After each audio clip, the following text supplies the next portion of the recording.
દેવની છે.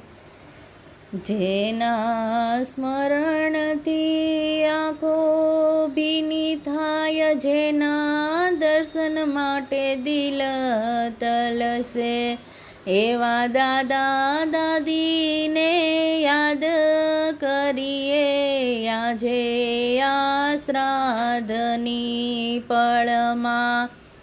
આત્માએ મનો શાંતિ પામે એવી પ્રાર્થના કરીએ. આશીર્વાદ એમનો હંમેશા આપણી સાથે રહે.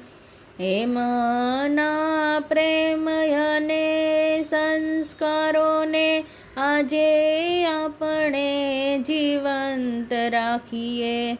સર્વ પિતૃઓને વંદન, સર્વ આત્માને શાંતિ, સર્વ આત્માને શાંતિ.